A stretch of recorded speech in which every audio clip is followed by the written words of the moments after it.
यूसुफ साहब स्टेज पे बैठे हुए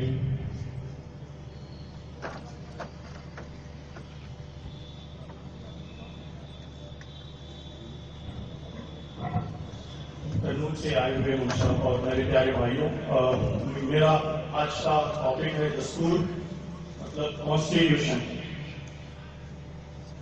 कॉन्स्टिट्यूशन राइट्स मुसलमानों के क्या है, हम लोग उसको कहां तक इस्तेमाल कर रहे हैं, उससे कितना फायदा उठा रहे हैं, अगर नहीं उठा रहे हैं तो किस तरह उठा सकते हैं, मैं 15 मिनट में बताने की कोशिश करूंगा।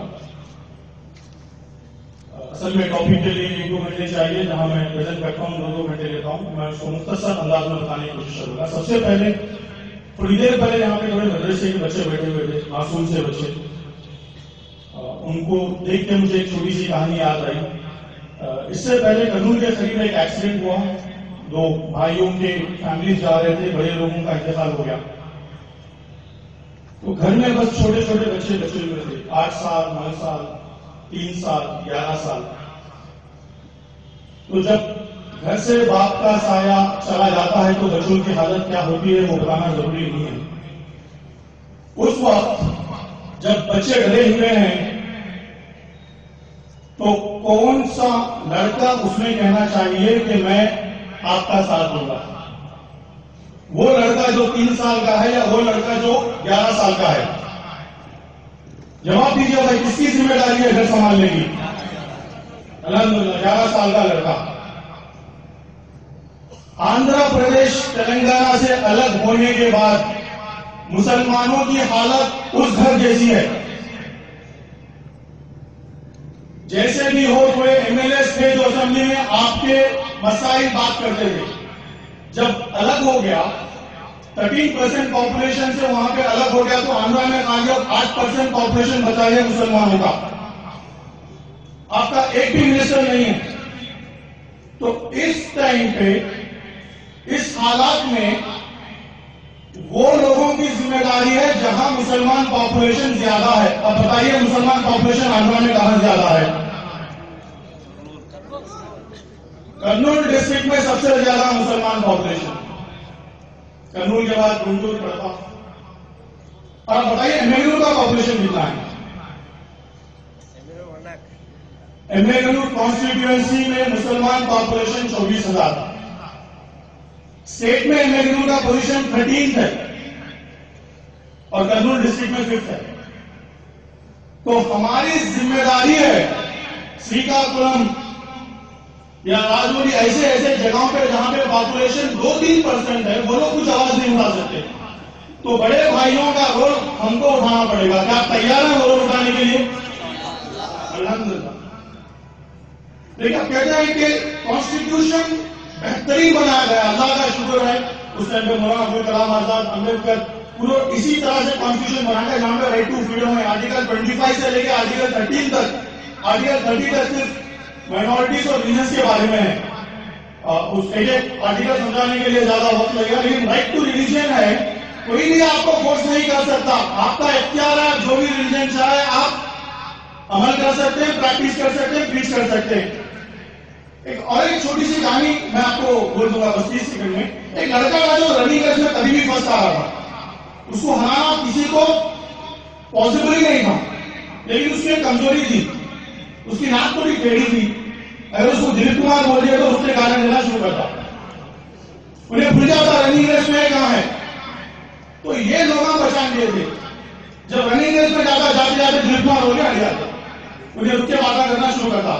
बड़ी माजरत से माफी चाहते कहता हूं कि हमारी कौम को इस तरह से मजाक कर रहे हैं। भाई कॉन्स्टिट्यूशन कोई बदला, सुप्रीम कोर्ट से बड़ा है। एक आदमी को बोल रहे थे रामजादे रामजादे बोल रहे, पूरे लोग लड़ते रहते, उन्हें बोल के चले आवा, कोई बोलते ये करो, तो उससे हो रहा क्या? हमारी एनर्जी पूरी इनके खिलाफ लड़ने के लिए सोच रहे और कॉन्स्टिट्यूशन के फायदे हम लोग नहीं उठा सके। अब बताइए, गवर्नमेंट का जो आंकड़ा पेंशन है 65 ईयर्स के ऊपर के लोगों को जो गवर्नमेंट दे रही है, क्या कोई कह सकता है कि एमएलयू के पूरे मुसलमान भाई बहन को मिल रहा है? मिल रहा भाई? नहीं मिल रहा। क्यों नहीं मिल रहा? अप्लाई नहीं कर रहे। कौन अप्लाई नहीं कर रहे? रुपए पेंशन गवर्नमेंट की तरफ से सैंक्शन है, और मुसलमानों में सबसे लीस्ट परसेंटेज यूटिलाइजेशन है उसका। वजह कोई अप्लाई करने वाला नहीं है, कोई उनको साथ देने वाला नहीं है, और यह गलतफहमी है कि मुसलमानों को नहीं मिलता। आपको कॉन्स्टिट्यूशन बता रही है कि 100% मिलता। आर्टिकल 16 कहता है you can not discriminate any person on the basis of religion. अगर एक रूल है तो सबके लिए है। अगर मैं बस में टिकट ले लिया, सीट खाली तो मैं बैठता हूं, कोई आगे मुझे नहीं बोलता कि भाई आप मुसलमान है नको बैठो, बोलता हूं। तो गवर्नमेंट का कानून वैसा ही है। 65 ईयर्स के ऊपर वालों को पेंशन, सबको तो सबको पेंशन। अप्लाई नहीं करना हमारी गलती है। विडोज, देखिए मेरे पास डिटेल्स है, मैं हैदराबाद में वहां काम कर रहा हूं। विडोज के ओल्ड एज के पेंशन के डिटेल्स निकाल के मैं पूरे बता नहीं वाला था आपको। पॉलिटिशियंस को, एनजीओ को देता हूं। सिर्फ हैदराबाद के चंद्रायन गुप्ता कॉन्स्टिट्यूंसी में 4,500 बेवा है जिनको पेंशन नहीं मिल रहा। वो लोग कब तक इंतजार करेंगे जब उनका भाई आएगा उन्हें पेंशन अप्लाई करेगा? 1 महीने के 1,000 रुपये नहीं। गवर्नमेंट के ऑफिस को जाना, अप्लाई करना, ये बहुत मुश्किल है समझते हैं, बहुत आसान है। अब देखिए यहाँ पे कितने लोग होंगे? 3,000 लोग होंगे, 2,000 लोग होंगे। अगर आप लोग एक एप्लीकेशन फॉर्म अप्लाई करने का आज अहद कर लिए तो आइंदा महीने में एमए गंगूर के हर बूढ़े आदमी, हर वीडो को पेंशन मिलेगी। मिलती नहीं भाई।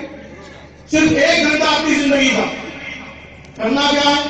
एक इनकम सर्टिफिकेट, एक आधार कार्ड अप्लाई कर दियो, पेंशन मिल जाती है। गवर्नमेंट के बहुत सुंदर है। अगर आप 6 महीना अप्लाई करें तो या तो रिजेक्ट करना है और या तो क्वालिफाई करना है, मंथ एंडिंग तक कंप्लीट कर देना है। नेक्स्ट तो ये गवर्नमेंट की स्कीम है। अभी हमारी हालत देखिए, सचार committee report, justice सचार committee report और राघेंद्र मिश्रा रिपोर्ट और अबू सालेह शरीफ सर की रिपोर्ट, ये तीनों रिपोर्ट बता रहे हैं। ये नेक्स्ट स्लाइड। ये देखिए कर्नूल सबसे ज्यादा पॉपुलेशन है, जहां पे मुस्लिम पॉपुलेशन है 6,70,000। उसके बाद कड़पा, गुंटूर वो पॉपुलेशन है।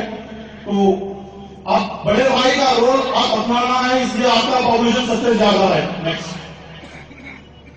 देखिए ये स्लाइड में Muslim population in MA Gangaur जो वहां पे है last 24,000 Muslim population MA Gangaur में।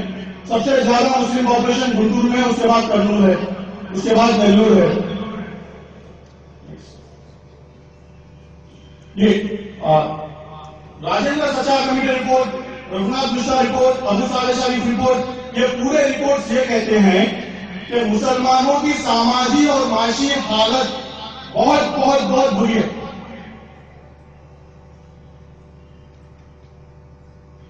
ये देखिए मुस्लिम सचार कमेटी पेज नंबर 76 मैं आपको लिटरेसी रेट देखिए, आजादी से पहले मुसलमानों का ग्राफ ग्रीन का था, वो गिरते गिरते इतना कम हो गया, एससी एसटी का ग्राफ ऊपर चले गया एजुकेशन में, और मुसलमानों का गिरते जा रहा है।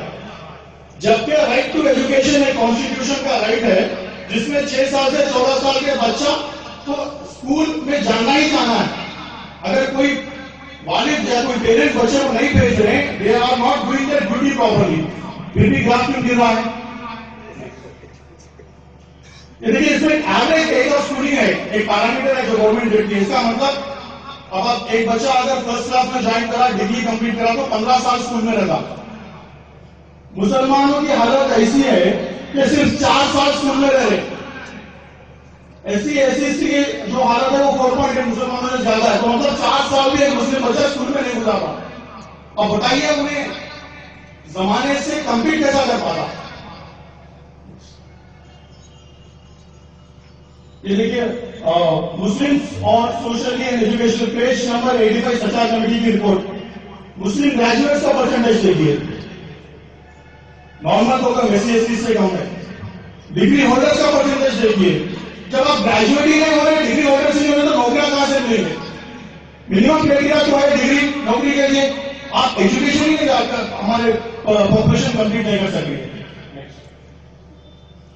देखिए सचार कमेटी की रिपोर्ट के पेजेस कहां पे है? मैं मोर साहब के पास जो पेपर लेके जाता हूं, यहाँ पे 25% लोग या तो जिंदगी में मुसलमानों के स्कूल ही नहीं जा रहे, अगर गए तो भी 2 साल में वापस आ जाए। 50 लोगों में जो डिग्री होल्डर्स है उसमें एक मुसलमान है, 70 और 5 पीजी होल्डर्स है तो एक मुसलमान है। तो एजुकेशनली बहुत बैकवर्ड है, ये सबसे बड़ी बीमारी है। अभी देखिए गवर्नमेंट रिजर्वेशन सामूजा देती क्यों है? एक कार है जिसके 4 टायर हैं, एक टायर पंचर हो गया तो गाड़ी आगे जाती नहीं जाती। जब तक आप वो टायर को पंचर नहीं करते तब तक कार आगे नहीं जाती।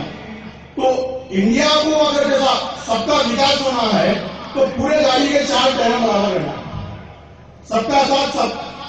तो इसलिए गवर्नमेंट के कॉन्स्टिट्यूशन में पूरे राइट्स है। जब any social group, article 15.1 of constitution कहता है, 15 constitution, if there is any class which is socially and educationally backward, then government should give reservation for them. ये कॉन्स्टिट्यूशन कहता है कि वो सोशल ग्रुप को, वो कम्युनिटी, यहाँ पे रिलीजन का वर्ड नहीं है भाई, सोशल ग्रुप को अगर आप साथ देंगे तो वो आगे बढ़ेंगे। ये कॉन्स्टिट्यूशन 15.5 है। अच्छा, गवर्नमेंट सर्विसेज में हमारी हालत देखिए, जब हैदराबाद से मिलके थे निजाम सरकार थी तो 40% जॉब्स आपके थे। उसके बाद एक कानून आया कि तेलुगु सीखना है, हमारे लोगों को नौकरी छोड़ना पसंद था, तेलुगु सीखना पसंद नहीं था। तो तेलुगु सीखे नहीं, वो रूल के तहत स्लोली जॉब जाते हैं। आज आपकी हालत देखिए, सिंगल परसेंटेज और एक कानून है, एक सजा कमेटी में ये बोल रहे कि जो भी काउंट में गवर्नमेंट जॉब्स में लोग कम हो जाएंगे उनकी गिरावट वहीं से शुरू होगी। एमआरओ ऑफिस में कोई भाई है तो आप जाके सलाम करते, मिलते, परेशानी सुनाते। पुलिस स्टेशन में कोई मुसलमान है तो आप जाते, आप कनेक्ट कर सकते। जब वहां खत्म हो जाते तो आप जाना ही बंद करते। अब जाना ही बंद करते तो ऑटोमेटिकली डाउनफॉल शुरू हो जाता, गवर्नमेंट स्कीम्स आप देना खत्म कर देते।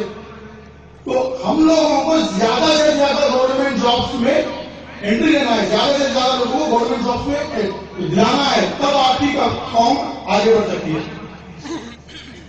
इसलिए आर्टिकल 16.4 गवर्नमेंट जॉब्स के बारे में रिजर्वेशन देता है कि any class is not adequately represented. बराबर तरीके से कोई सोशल ग्रुप अगर रिप्रेजेंट नहीं हो गया है तो गवर्नमेंट बोले उनको रिजर्वेशन दो ताकि वो गवर्नमेंट में आ सके। ये कानून है, कॉन्स्टिट्यूशन।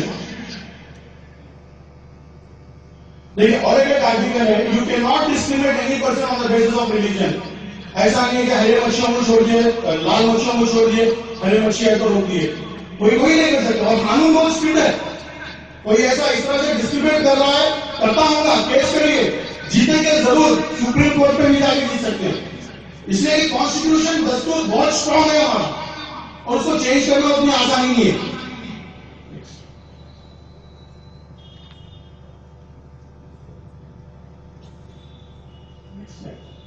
ये देखिए, ये इंडिया एक्चुअली जो हमारा जो तहफुज़ात रिजर्वेशन आंध्र प्रदेश में 7% का चल रहा है, वो भी अभी वेंटिलेटर पे है।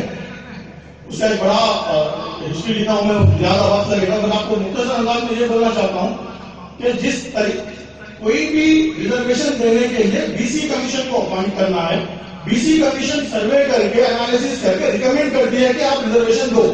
अगर उस तरह से रिजर्वेशन किसी कम्युनिटी को मिलता है तो वो स्ट्रॉन्गर है कायम में। लेकिन हम लोगों को जिस तरह से रिजर्वेशन मिला है वो बीसी कमीशन के रिपोर्ट पे नहीं मिला है, उसपे कोर्ट में जजमेंट चल रहा है। जिस दिन सुनवाई हो रही उस दिन रिजर्वेशन गया। खैर, दुआ करते रहिए कि वो सुनवाई लेट हो, तब तक आपका रिजर्वेशन चल सके। देखिए, मैं गवर्नमेंट स्कीम की बात करता हूं। ये जो झाड़ है ये पूरे 28 मिनिस्ट्रीज है जिसपे गवर्नमेंट के स्कीम्स हैं। लेकिन गवर्नमेंट स्कीम्स को इस्तेमाल सिर्फ वही लोग कर रहे हैं जिनके पास